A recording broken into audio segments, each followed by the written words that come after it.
तो तारीखों का ऐलान हो चुका है और इस बार भी बीजेपी दिल्ली में सभी लोकसभा सीटों को जीतने का दावा कर रही है। तो वहीं चांदनी चौक की अगर बात करें तो यहां से प्रवीण खांडेलवाल को बीजेपी ने प्रत्याशी बनाया है और प्रवीण ने खास बातचीत की है रिपब्लिक भारत के साथ। देखिए, सभा के डेट अनाउंस कर दिए गए हैं, इलेक्शन डेट्स अनाउंस कर दिए गए हैं ऑल ओवर इंडिया। आपकी क्या अब प्रिपरेशन होगी, because now the battle ground is ready? देखिए, चांदनी चौक लोकसभा सीट देश की सबसे ऐतिहासिक सीट है और प्रधानमंत्री श्री नरेंद्र मोदी के नेतृत्व में भारतीय जनता पार्टी के चांदनी चौक लोकसभा के कार्यकर्ताओं की संकल्प शक्ति से हम लोगों ने एक ऐसी फूल प्रूफ योजना बनाई है, एक स्ट्रैटेजी बनाई है जिसके जरिए हम प्रधानमंत्री मोदी के 10 साल के सफल शासन की उपलब्धियां और मोदी की गारंटी को कॉन्स्टिट्यूएंसी के एक एक घर तक लेकर के जाने वाले हैं और लोगों को बताने वाले हैं कि प्रधानमंत्री मोदी ने देश के विकास के लिए, क्षेत्र के विकास के लिए कितने सारे काम किए हैं और हमारा सारा कैंपेन पॉजिटिव कैंपेन रहने वाला है और उस पर सभी कार्यकर्ता पूरी तरीके से जुट गए हैं और युद्ध का मैदान तैयार है और हमारी फौज पूरी ताकत से बिल्कुल बाजार में उतरने को तैयार बैठी है। ऑपोजिशन और इंडी ब्लॉक की parties, Arvind Kejriwal being the chief minister, वो खुद ही एंटी सीएए और अपीजमेंट पॉलिटिक्स की तरफ ज्यादा उनका रुझान हो रहा है। सीएए को लेके काफी भड़काऊ और काफी नेगेटिव बातें कही हैं अरविंद केजरीवाल ने। उस माहौल को आप कैसे काउंटर करेंगे? देखिए, चांदनी चौक के लोग बहुत समझदार लोग हैं और चांदनी चौक की गंगा जमुनी तहजीब को वो समझते हैं, लेकिन हमें पहले ये समझना होगा कि सीएए आखिर में है क्या। सीएए में बड़ा स्पष्ट कहा गया है कि 2014 तक अन्य जो राष्ट्र हैं जहां पर हिंदू रहते थे और अब वो उन राष्ट्रों में जो जिस प्रकार की परिस्थितियां हुई उन्हें मजबूर होकर के भारत में शरण लेनी पड़ी और ऑलरेडी वो यहाँ रह रहे हैं, तो 2014 तक जो लोग आ गए उनको भारत की नागरिकता देने का सवाल है। मैं समझता हूं कि इसमें कहीं पर किसी प्रकार का कोई कंफ्यूजन नहीं है, लेकिन श्रीमान केजरीवाल जी आदतन चीज़ों को कंफ्यूज करते हैं, आदतन वो चीज़ों को उलझाव में डालते हैं और लोगों को झूठ बोल करके भ्रम फैलाते हैं। आप मानते हैं अब की बार 400 पार होगा? अब की बार 400 से ज़्यादा पार। मैं 3 बातें आपको कहना चाहता हूँ। हमारे पास चुनाव में जाने के लिए क्या है? पहली बात, हमारे पास प्रधानमंत्री नरेंद्र मोदी का सक्षम और टेस्टेड नेतृत्व है, उनकी उपलब्धियां हैं, उनकी नीतियां हैं। दूसरा, हमने ये तय किया कि सांसद बनने के बाद किसी को भी काम के लिए हमारे पास नहीं आना पड़ेगा। हम ही जिस प्रकार से आज वोट मांगने जा रहे हैं, कल बाजारों में काम मांगने भी जाएंगे। तीसरी बात, भारतीय जनता पार्टी लोकसभा की जो हमारी सीट है उसमें जितने भी हमारे कार्यकर्ता हैं वो पूरे आत्मविश्वास से लबरेज हैं और सबने मन बनाया कि पूरी संकल्प शक्ति से वो काम करेंगे। तो सब कार्यकर्ताओं के साथ मिलकर के इस बार हम ऐतिहासिक रूप से चांदनी चौक की लोकसभा सीट आदरणीय प्रधानमंत्री श्री नरेंद्र मोदी जी को यहाँ के नागरिक देने जा रहे हैं। तो वहीं अब बात करते हैं संदेश खाली मामले की। संदेश खाली मामले में लगातार सीबीआई एक्शन मोड में नजर आ रही है, जहां शाहजहां शेख के बाद अब उनके भाई समेत 3 लोगों को गिरफ्तार किया गया है जो 5 जनवरी के दिन ईडी की टीम पर हमले में शामिल थे और अब तक मामले में 14 लोगों की गिरफ्तारी हो चुकी है। क्या कुछ खुलासे हुए हैं पूछताछ में? इससे जुड़ी हमारी ये रिपोर्ट देखिए।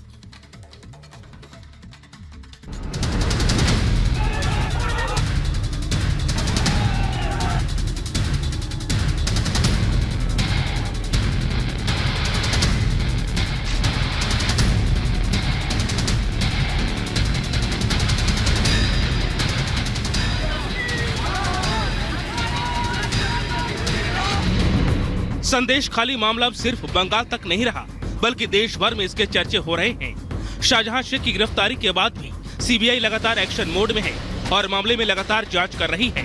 सीबीआई ने अब शाहजहां शेख के भाई आलमगीर समेत 3 को अरेस्ट किया है।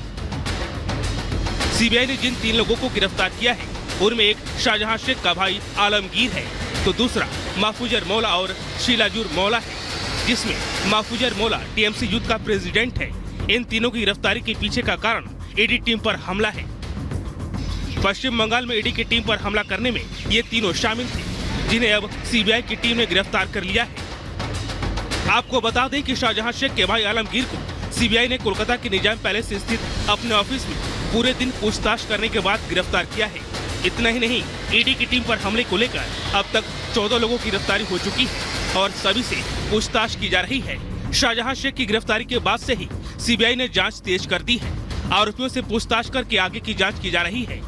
आपको बता दें कि शाहजहां शेख की गिरफ्तारी 29 फरवरी को हुई थी। मामला ईडी की टीम पर हमले के बाद तूल पकड़ता चला गया था।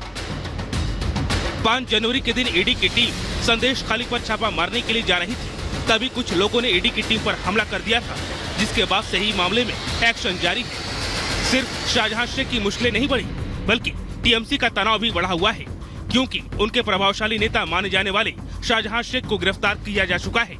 अब देखना होगा कि संदेश खाली को लेकर क्या रहस्य बाहर आते हैं। Bureau report, Republic Bharat.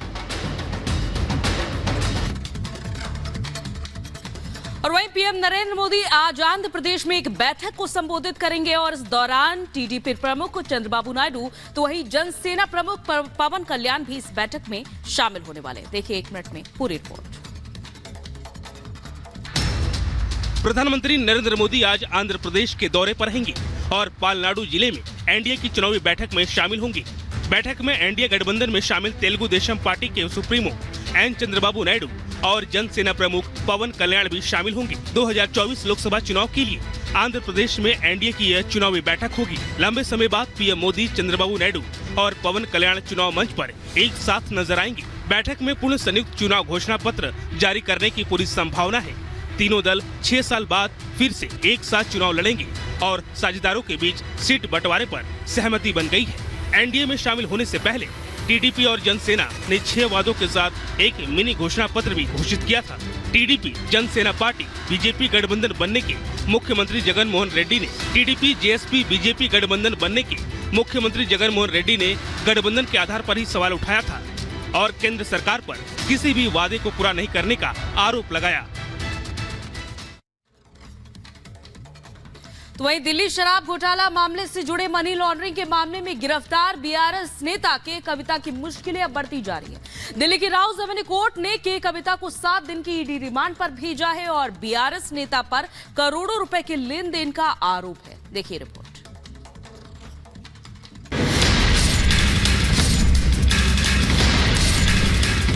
Delhi शराब घोटाला मामले में आरोपियों पर ईडी का शिकंजा कसता जा रहा है।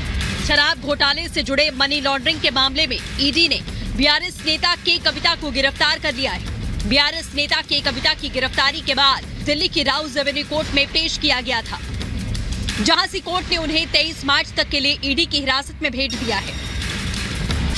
के कविता फिलहाल ईडी की कस्टडी में है। शराब घोटाला मामले में करोड़ों के लेन देन को लेकर ईडी की टीम उनसे पूछताछ कर रही है। वहीं अपने ऊपर हुई कार्रवाई को बीआरएस नेता अवैध बता रही है। Ma'am, would you like to say something? Ma'am, do you want to say illegal arrest? It's a fabricated case. It's a fabricated case. It's a illegal arrest. We're going to fight it out. Okay. Ma'am, would you like to say something? It's a illegal arrest. We're going to fight it out. Hyderabad से गिरफ्तारी के बाद के कविता को दिल्ली की Rouse Avenue court में पेश किया गया था। कोर्ट के सामने ईडी ने बीआरएस नेता के कविता के खिलाफ कई सबूत होने का दावा किया, जहां जांच एजेंसी ने कोर्ट को बताया कि के कविता जांच में सहयोग नहीं कर रही। ईडी ने बीआरएस नेता पर गवाहों को प्रभावित करने का भी आरोप लगाया। के कविता की गिरफ्तारी के खिलाफ समर्थकों और बीआरएस कार्यकर्ताओं में आक्रोश है। तेलंगाना के कई शहरों में भारी बवाल हो रहा है। रिहाई की मांग को लेकर समर्थक सड़क पर उतरकर हंगामा कर रहे हैं। के कविता की गिरफ्तारी पर सियासत तेज हो चुकी है। विपक्ष से बदले की भावना से की गई कार्रवाई बता रही है, तो वहीं बीजेपी इस कार्रवाई को जैसी करनी वैसी भरनी करार दे रही है। केसीआर जी की बेटी कविता को गिरफ्तार किया है। लोकसभा चुनाव का एक दबाव तंत्र है ये। पूरे देश में जो बीजेपी के खिलाफ लड़ना चाहते हैं उनके लिए एक मैसेज दिया है। अगर हमारे खिलाफ बोलोगे, लड़ोगे, तो जैसी कविता जी को हमने अरेस्ट किया, आपको अरेस्ट करते हैं। केजरीवाल जी के ऊपर दबाव है, महाराष्ट्र में हमारे लोगों के ऊपर दबाव है। पिछले 1.5 साल से बुलाया जा रहा था। आप सत्ता का प्रयोग करते हो, वंशावली का प्रयोग करते हो, जवाब नहीं देना चाहते। आप खुद ही बताइए, क्या देश के संविधान से वंशावली बढ़ी है? क्या देश के संविधान बढ़ा है कि वंशावली बढ़ी है? क्या वंशावली के प्रभाव से इंस्टीट्यूशन, कॉन्स्टिट्यूशन, लॉ साइड पर रख दिया जाए? बीआरएस नेता के कविता किस मामले में गिरफ्तार हुई हैं, वो भी जान लीजिए। के कविता पर दिल्ली शराब घोटाला मामले में शामिल आरोपियों के साथ 100 करोड़ के लेन देन का आरोप है। दरअसल दिल्ली शराब घोटाला केस में ईडी ने कारोबारी अमित अरोड़ा को 30 नवंबर 2022 में गिरफ्तार कर लिया था। ईडी के मुताबिक अमित ने पूछताछ में के कविता का नाम लिया था। जांच एजेंसी ने दावा किया है कि कविता साउथ ग्रुप नाम की एक शराब लॉबी की एक मुख्य लीडर है।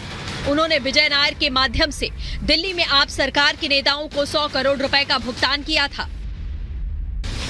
दिल्ली शराब घोटाला मामले में ईडी ने जांच तेज कर दी है।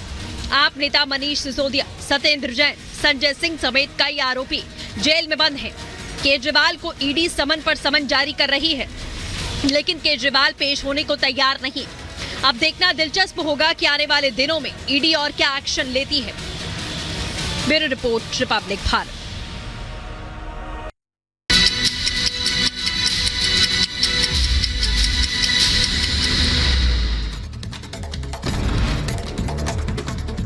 यूएन में पाकिस्तान को भारत ने फिर से लगाई लताड़। राम मंदिर और सीए के मुद्दे पर जमकर लगाई क्लास। पाकिस्तान को भारत ने दुनिया के सामने फिर किया बेनकाब। यूएन में भारत की स्थायी प्रतिनिधि रुचिरा कंबोज ने इस्लाम के खिलाफ माहौल पर चर्चा के दौरान पाकिस्तान को खरी खरी सुनाई। कहा, भारत में सभी धर्म के लोगों के साथ समान व्यवहार हो रहा है। लोकसभा चुनाव की तारीखों का हुआ ऐलान। 7 चरणों में होगा मतदान। 19 अप्रैल से 1 जून के बीच होंगे चुनाव। 4 जून को होगी वोटों की गिनती। लोकसभा चुनाव की तारीखों के ऐलान पर पीएम मोदी का पोस्ट लिखा, लोकतंत्र का सबसे बड़ा त्योहार आया। बीजेपी और एनडीए पूरी तरह से तैयार है। विकास के मुद्दे को लेकर जाएंगे जनता के बीच। यूपी, बिहार और बंगाल में 7 चरणों में चुनाव। दिल्ली और केरल में 1 चरण में होंगे मतदान। तारीखों के ऐलान के साथ ही आचार संहिता भी लागू। लोकसभा चुनाव को लेकर चुनाव आयोग की पूरी तैयारी। देश भर में 10 लाख से ज्यादा होंगे मतदान केंद्र। 55 लाख ईवीएम में होगी प्रत्याशियों की किस्मत कैद। 1.5 करोड़ से ज्यादा चुनाव आयोग के कर्मचारियों की तैनाती रहेगी। इस बार महिला मतदाताओं की संख्या में हुआ इजाफा। 47 करोड़ से ज्यादा महिलाएं करेंगी वोटिंग। 1 करोड़ 82 लाख युवा पहली बार करेंगे मत का इस्तेमाल। केंद्रीय मंत्री अनुराग ठाकुर ने चुनाव की घोषणा का स्वागत किया। कहा, दुनिया का सबसे बड़ा लोकतंत्र फिर से चुनाव के लिए तैयार है और ये जनता के बीच जाने और मोदी सरकार की उपलब्धियों को बताने का अवसर है। आंध्र प्रदेश में पीएम मोदी आज एनडीए की चुनावी बैठक को संबोधित करेंगे। मंच पर दिखेंगे चंद्रबाबू और पवन कल्याण। लोकसभा चुनाव के लिए आरजेडी ने चुनावी बैठक की। यूपी के बदायूं में अज्ञात वाहन ने ई रिक्शा में मारी टक्कर। हादसे में रिक्शा सवार 6 लोग हुए घायल। अस्पताल में भर्ती कराए गए। यूपी के बुलंदशहर में दबंगों ने बुजुर्ग को बेरहमी से पीटा। बुजुर्ग पर टोटका करने का आरोप लगाया। वीडियो हुआ वायरल। यूपी के मुजफ्फरनगर में अज्ञात बदमाशों ने गोसे बग के साथ मारपीट की। गौशाला के पास कार सवार बदमाशों ने मारपीट की।